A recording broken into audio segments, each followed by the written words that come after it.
नमस्कार दोस्तों। तो पाकिस्तान ने अब अपने फाउंडेशंस को ठीक करने के लिए, क्योंकि आईएमएफ ने काफ़ी प्रेशर बना दिया था, डिफेंस एक्सपोर्ट्स शुरू कर दिया है। कहा जा रहा है कि पाकिस्तान की लाइबिया की अनरिकग्नाइज्ड गवर्नमेंट के साथ एक 4 बिलियन की आर्म्स डील हो चुकी है, जो एकदम फाइनल स्टेजेस में है और वो कभी भी पूरी हो सकती है। अब देखिए, एक बात समझनी यहाँ पर बहुत ज़रूरी है कि पाकिस्तान के पास अपना तो कोई बहुत बड़ा डिफेंस एक्सपोर्ट्स का एम्पायर है नहीं। Defence industry is literally zero in Pakistan. कुछ वो अपना तो बनाते नहीं है, चाइना के साथ मिलके, इनके साथ मिलके, कुछ कंपनीज के साथ मिल करके वो कुछ डेवलप कर रहे हैं। मोस्टली अगर आप देखोगे इस डिफेंस डील में, या जितनी भी पाकिस्तान की डिफेंस डील होगी, क्योंकि ऑफिशियली ये तो अनऑफिशियल डील है, ऑफिशियली सऊदी अरेबिया के साथ डील में है, कतर के साथ अभी डील उन्होंने किया, मतलब वो डिफेंस एक्सपोर्ट्स को अपना जो भी बढ़ाने की कोशिश कर रहे हैं। वहां पर वो कौन से प्रोडक्ट्स बेचेंगे? चाइनीज और यूएस प्रोडक्ट्स बेचेंगे, एज सिंपल एज दैट। तो मतलब यहाँ पर इस जो 4 बिलियन की जो डील हुई है पाकिस्तान की डिफेंस एक्सपोर्ट्स को लेकर के, एक और बात बहुत ही गौर करने वाली है इस पूरी डील के बारे में, कि ये लाइबिया की अनरिकग्नाइज सरकार के साथ हुआ है, यानी कि जिसको यूएन, जिस गवर्नमेंट को यूएन नहीं मानता, उस गवर्नमेंट के साथ ये डील की गई है। यानी कि ये एक अनऑफिशियल और इलीगल आर्म्स डील है जो पाकिस्तान ने की है। और कहीं ना कहीं यूएन, इसीलिए यूएन को एक इररेलेवेंट ऑर्गेनाइजेशन बोल दिया गया है। मतलब पाकिस्तान जैसे छोटी मोटी कंट्री भी यूएन को मतलब नज़रअंदाज करने लग गए, इग्नोर करने लग गए। अब आप समझिए कि यूएन की जो रेलेवेंस है वो कितनी ही बची है। कोई यूएन को मानने को तैयार नहीं है और यूएन सच में एक बहुत ही इररेलेवेंट ऑर्गेनाइजेशन हो चुका है। इस न्यूज़ को देखने के बाद तो मैं पूरी तरीके से इस चीज़ पर आश्वस्त हूँ। और जो पैनल बैठाया गया था, जो पैनल ने पूरा इस चीज़ के ऊपर, लाइबिया की सरकार के ऊपर पूरा जो अपना रिपोर्ट दायर किया, उसमें भी यही कहा कि यूएन से कोई मतलब ही नहीं है, लाइबिया में सब हथियार बेच रहे हैं। पाकिस्तान भी उसी बहती गंगा में हाथ धोने की कोशिश कर रहा है। डिटेल में इसको देखते हैं यहाँ पर। जो अपनी मक्कारी के लिए जाना जाता है, उसने फिर एक बार अपनी मक्कारी की मिसाल दे दी। पाकिस्तान ने इस बार ये मक्कारी की है यूएन के साथ, और यूएन के प्रतिबंधों के खिलाफ जाकर अब पाकिस्तान की सेना ने हथियारों की एक डील कर ली। दरअसल पाकिस्तान ने लीबिया की नेशनल आर्मी को 35,000 करोड़ रुपए से ज्यादा के हथियार बेचने की डील की है। इस डील के तहत पाकिस्तान लीबिया नेशनल आर्मी को GF-17 fighter jet, super Mushak trainer aircraft और अन्य सैन्य उपकरण देगा। इस डील को पाकिस्तानी सेना प्रमुख आसिम मुनीर ने बेंगाजी में सद्दाम हफ्तार से मुलाकात कर फाइनल किया। यूएन के प्रतिबंधों के बावजूद पाकिस्तान ने इस डील को अंजाम दिया है। पाकिस्तान ने लीबिया सैन्य गुट के लीबियन नेशनल आर्मी के साथ 4 अरब डॉलर यानी 35,000 करोड़ रुपए से ज्यादा की हथियारों की डील की है। ये डील पाकिस्तान की अब तक की सबसे बड़ी हथियार निर्यातों की डील होगी। ये समझौता पिछले हफ्ते पाकिस्तान के सेना प्रमुख फील्ड मार्शल आसिम मुनीर और लीबियन नेशनल आर्मी के deputy commander in chief Saddam Khalifa Haftar की बेंगाजी शहर में हुई मुलाकात के बाद पूरा हुआ। ये डील 4 मिलियन यूएस डॉलर का जो सौदा है, ये एक व्यवसायिक हथियार निर्यात नहीं है, बल्कि ये दिखाता है कि पाकिस्तान की इस समय जो रणनीतिक व्यवस्था है, जोखिम पूर्ण विदेश नीति है, और जो अंतर्राष्ट्रीय नियमों को जो चुनौती देता रहता है लगातार, ये उसकी प्रकृति है। अब इसमें अगर आप देखिए तो समय, जो पहली चीज है, समय और परिस्थिति क्या है? पाकिस्तान इस समय गंभीर आर्थिक संकट से जूझ रहा है। आईएमएफ ने उस पर कड़ी शर्तें लगाई हैं और आंतरिक जो उसमें अस्थिरता है वो हमें देखने को मिल रही है। तो कहीं ना कहीं हमें लगता है कि जो 35,000 करोड़ की जो डील है, पाकिस्तान को एक तरीके से बेल आउट पैकेज हो जाएगा कि वो किसी भी सीमा तक जाकर, इस समय देखिए भले ही संयुक्त राष्ट्र के जो प्रतिबंध है उनको भी धक्का बताता हुआ आगे जा रहा है। दूसरा, यूएन के जो प्रतिबंध है जो लीबिया पे 2011 से लगे हुए हैं, उनको भी ये धक्का बता रहा है। और जबकि वहां ऑलरेडी ब्लड बाथ चल रहा है, तो कहीं ना कहीं वहां ब्लड बाथ को और ज्यादा बढ़ावा दिया जाएगा। उसके अलावा देखिए, हो सकता है कि पाकिस्तान पर आगे राजनयिक दबाव और प्रतिबंध निगरानी बढ़े, क्योंकि आप ऐसी कंट्री को हथियार दे रहे हैं जो यूएन रिकॉग्नाइज ही नहीं करता है। यूएन जीएनए को रिकॉग्नाइज करता है, वो एलएनए को रिकॉग्नाइज नहीं करता है। न्यूज इंडिया देख रहे हैं आप और आपके साथ मैं हूं सुरभि तिवारी। पाकिस्तान ने अपने फायदे के लिए उन देशों के साथ हथियार बेचने की डील करनी शुरू कर दी है जिन पर यूएन ने बैन लगाया हुआ है। मतलब ये हुआ कि अंतर्राष्ट्रीय मानकों को भी पाकिस्तान ने ताक पर रखना शुरू कर दिया है। अब बात इतनी नहीं है, 400 करोड़ डॉलर की डील उस देश के साथ की है जो 2011 से गृह युद्ध का दंश झेल रहा है। मौके का फायदा उठाकर पाकिस्तान ने अपने कबाड़ हथियार लीबिया में खपाने का इंतजाम कर लिया है। ऑपरेशन सिंदूर पर झूठ बोल करके पाक सीडीएफ आसिम मुनीर ये डील फाइनल कर चुके हैं। डील के तहत जेफ-17 fighter jet, super Mushak trainer aircraft और कई सैन्य उपकरण शामिल है। यूएन प्रतिबंध के बावजूद ये पाकिस्तान की सबसे बड़ी हथियार खपाने की डील है। मुनीर ने लीबिया के बेनगाजी में सद्दाम हफ्तार से मुलाकात कर यह सौदा फाइनल किया।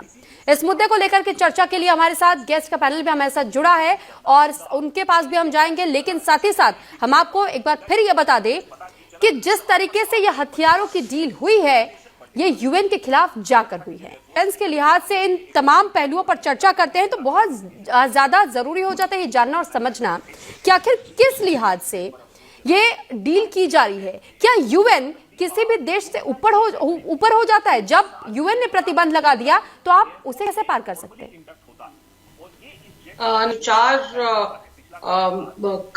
4 मिलियन यूएस डॉलर का जो सौदा है, ये एक व्यवसायिक हथियार निर्यात नहीं है, बल्कि ये दिखाता है कि पाकिस्तान की इस समय जो रणनीतिक व्यवस्था है, जोखिम पूर्ण विदेश नीति है और जो अंतर्राष्ट्रीय नियमों को जो चुनौती देता रहता है लगातार, ये उसकी प्रकृति है। अब इसमें अगर आप देखिए तो समय, जो पहली चीज है, समय और परिस्थिति क्या है? पाकिस्तान इस समय गंभीर आर्थिक संकट से जूझ रहा है। IMF ने उस पर कड़ी शर्तें लगाई हैं और आंतरिक जो उसमें अस्थिरता है वो हमें देखने को मिल रही है।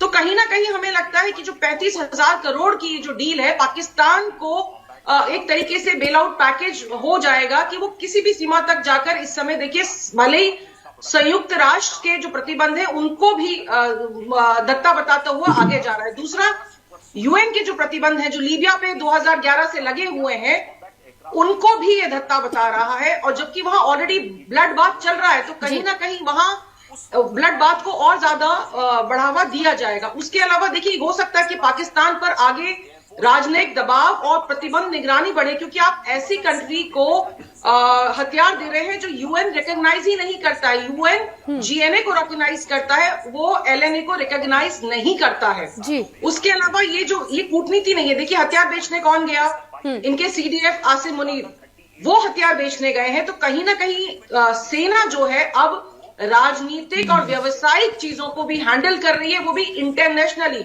तो मुझे लगता है कि ये अर्थव्यवस्था और विदेश नीति की जो दिशा है उसको भी तय कर रही है। तो कहीं ना कहीं आसिम मुनीर जो है अपने पार्लियामेंट से, अपने देश के राजनेताओं से कहीं ना कहीं ऊपर है और ये भारत के उस नैरेटिव को मजबूत करता है कि पाकिस्तान एक गैर जिम्मेदाराना सैन्य राज है जो संघर्षशील क्षेत्रों में ईंधन देता है। में असहमति का विवेक होना चाहिए, लेकिन ये बिल्कुल सही बात है कि देखिए, जो एलएनए है, जिसको लिबियन लिबरेशन आर्मी कहते हैं, वो यूएन द्वारा रिकॉग्नाइज नहीं है। यूएन द्वारा जो रिकॉग्नाइज है वो है गवर्नमेंट ऑफ नेशनल अकॉर्ड, जो कि यूएन प्राप्त अंतरिम सरकार है, जो 2016 में स्क्रीमेंटो में समझौते से त्रिपोली में बनी थी। तो पहली चीज तो ये हो गई। उसके अलावा देखिए, यूएनएससी का रेजोल्यूशन जो है 2011 और 2025, इसका ये स्पष्ट उल्लंघन है कि जो लीबिया को दिए जा रहे सभी हथियारों, ट्रेनिंग और सामग्री पर पूर्ण प्रतिबंध लगाता है। देखिए, अगर किसी गैर यूएन जो यूएन मान्यता प्राप्त संस्था है, अगर आप उसके साथ हथियारों की डीलिंग करते हैं और कोई भी प्री अप्रूवल और एग्जेम्पशन नहीं लेते हैं, तो ये गलत है। और यूएन जो सरकार जो मान्यता प्राप्त है जीएनए में, अगर उनके साथ ये समझौता हुआ होता तो ये समझौता फिर भी वैध होता। पाकिस्तान जरूर ये दावा करेगा कि उन्होंने सारे कंप्लायंस पूरे किए हैं, लेकिन इसका कोई प्रमाण नहीं है। देखिए, प्रमाण शून्य बात कर रहे हैं। हाँ, मैं ये कह सकती हूँ कि पाकिस्तान की ये अब तक की सबसे बड़ी आर्म्स डील है और उसके लिए उनको बहुत बहुत बधाई, क्योंकि ये अर्थव्यवस्था को साथ कि क्या इकोनॉमिक फायदा देखना जरूरी है ऐसे सिचुएशंस में, या फिर ग्लोबल जो अपनी मक्कारी के लिए जाना जाता है, उसने फिर एक बार अपनी मक्कारी की मिसाल दे दी। पाकिस्तान ने इस बार ये मक्कारी की है यूएन के साथ और यूएन के प्रतिबंधों के खिलाफ जाकर अब पाकिस्तान की सेना ने हथियारों की एक डील कर ली है। दरअसल पाकिस्तान ने लीबिया की नेशनल आर्मी को 35,000 करोड़ रुपए से ज्यादा के हथियार बेचने की डील की है। इस डील के तहत पाकिस्तान लीबिया नेशनल आर्मी को जेफ-17 fighter jet, super Mushak trainer aircraft और अन्य सैन्य उपकरण देगा। इस डील को पाकिस्तानी सेना प्रमुख आसिम मुनीर ने बेनगाजी में सद्दाम हफ्तार से मुलाकात कर फाइनल किया। यूएन के प्रतिबंधों के बावजूद पाकिस्तान ने इस डील को अंजाम दिया है। पाकिस्तान ने लीबिया सैन्य गुट के लीबियन नेशनल आर्मी के साथ $4 अरब यानी 35,000 करोड़ रुपए से ज्यादा की हथियारों की डील की है। ये डील पाकिस्तान की अब तक की सबसे बड़ी हथियार निर्यातों की डील होगी। ये समझौता पिछले हफ्ते पाकिस्तान के सेना प्रमुख फील्ड मार्शल आसिम मुनीर और लीबियन नेशनल आर्मी के deputy commander in chief Saddam Khalifa Haftar की बेंगाजी शहर में हुई मुलाकात के बाद पूरा हुआ। ये डील मुख्य रूप से हथियार और उपकरणों का सौदा है, जिसमें JF-17 फाइटर जेट है, जिसे पाकिस्तान और चीन ने मिलकर बनाया है। ये मल्टी रोल लड़ाकू एयरक्राफ्ट है और रिपोर्ट्स के मुताबिक कम से कम 16 JF-17 जेट इस डील के तहत पाकिस्तान बेचने जा रहा है। पाकिस्तान ने इन जेट्स को बेचने के लिए झूठ का भी सहारा लिया है और ऑपरेशन सिंदूर के दौरान इन विमानों से भारत को भारी नुकसान पहुँचाने का फर्जी दावा किया है और इन्हीं दावों के बल पर वो इन हथियारों को बेच रहा है। चीनी प्रोपेगेंडा का सहारा लेकर वो खरीदारों को बेवकूफ बना रहा है और चीन की मदद से चीनी माल को बेचकर मुनाफा कमाना चाहता है। इस डील में सुपर मुशाक ट्रेनर एयरक्राफ्ट भी शामिल है, जो पायलटों की बेसिक ट्रेनिंग के लिए इस्तेमाल होने वाले 12 छोटे विमान हैं। इसके अलावा जमीन, समुद्र और हवा से जुड़े दूसरे सैन्य उपकरण जैसे कि बख्तरबंद गाड़ियां, गोला बारूद और नौसेना से जुड़े सामान भी इस डील में मौजूद है। इस डील को लेकर लीबियन नेशनल आर्मी ने कहा कि पाकिस्तान के साथ रक्षा सहयोग का नया दौर शुरू हो रहा है,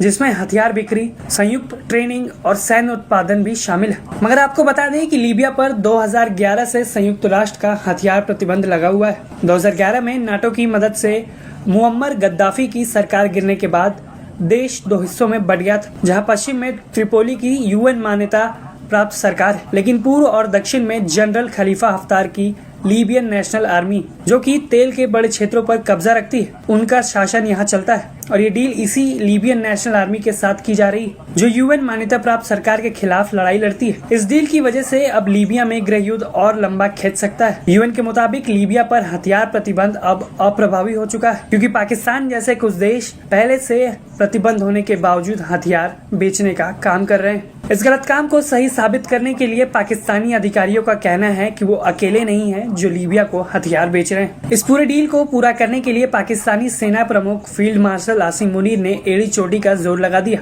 जहां वो खुद बेंगाजी जाकर इस डील को फाइनल करने पहुंचे। लीबियन नेशनल आर्मी के अधिकारियों को मनाने के लिए मुनीर ने हाल ही में पाकिस्तान और भारत के बीच हुई झड़प में झूठे जीत के दावे भी किए और अपने चीनी हथियारों की जमकर फर्जी तारीफ के पुल बांधे और उन्हें मनाने में वो कामयाब रहे। अब पाकिस्तान इसे अपनी रक्षा निर्यात को बढ़ाने की बड़ी सफलता बता रहा है। इस डील से पाकिस्तान रक्षा उद्योग को बढ़ाना चाहता है और मिडिल ईस्ट और अफ्रीका जैसे बाजार में अपनी पकड़ मजबूत करना चाहता है। इस डील के बाद अब अंतर्राष्ट्रीय स्तर पर पाकिस्तान के ऊपर निगरानी बढ़ सकती है। UN सुरक्षा परिषद इस डील के बाद पाकिस्तान पर बेहद कड़ी नजर रखेगा और इसका सबसे बड़ा असर लीबिया में शांति। नमस्कार दोस्तों। तो पाकिस्तान ने अब अपने फाउंडेशंस को ठीक करने के लिए, क्योंकि IMF ने काफ़ी प्रेशर बना दिया था, डिफेंस एक्सपोर्ट्स शुरू कर दिया है। कहा जा रहा है कि पाकिस्तान की लाइबिया की अनरिकग्नाइज्ड गवर्नमेंट के साथ एक 4 बिलियन की आर्म्स डील हो चुकी है, जो एकदम फाइनल स्टेजेस में है और वो कभी भी पूरी हो सकती है। अब देखिए, एक बात समझनी यहाँ पर बहुत ज़रूरी है कि पाकिस्तान के पास अपना तो कोई बहुत बड़ा डिफेंस एक्सपोर्ट्स का एम्पायर है नहीं। Defence industry is literally zero in Pakistan. कुछ वो अपना तो बनाते नहीं हैं, चाइना के साथ मिलके, इनके साथ मिलके, कुछ कंपनीज के साथ मिल करके वो कुछ डेवलप कर रहे हैं। मोस्टली अगर आप देखोगे इस डिफेंस डील में, या जितनी भी पाकिस्तान की डिफेंस डील होगी, क्योंकि ऑफिशियली ये तो अनऑफिशियल डील है, ऑफिशियली सऊदी अरेबिया के साथ डील में, कतर के साथ अभी डील उन्होंने किया, मतलब वो डिफेंस एक्सपोर्ट्स को अपना जो भी बढ़ाने की कोशिश कर रहे हैं, वहां पर वो कौन से प्रोडक्ट्स बेचेंगे? चाइनीज और US प्रोडक्ट्स बेचेंगे, एज सिंपल एज दैट। तो मतलब यहाँ पर इस जो 4 बिलियन की जो डील हुई है पाकिस्तान की डिफेंस एक्सपोर्ट्स को लेकर के, एक और बात बहुत ही गौर करने वाली है इस पूरी डील के बारे में कि ये लाइबिया की अनरिकग्नाइज सरकार के साथ हुआ है, यानी कि जिस गवर्नमेंट को UN नहीं मानता, उस गवर्नमेंट के साथ ये डील की गई है। यानी कि ये एक अनऑफिशियल और इलीगल आर्म्स डील है जो पाकिस्तान ने की है। और कहीं ना कहीं UN, इसीलिए UN को एक इररेलेवेंट ऑर्गेनाइजेशन बोल दिया गया है। मतलब पाकिस्तान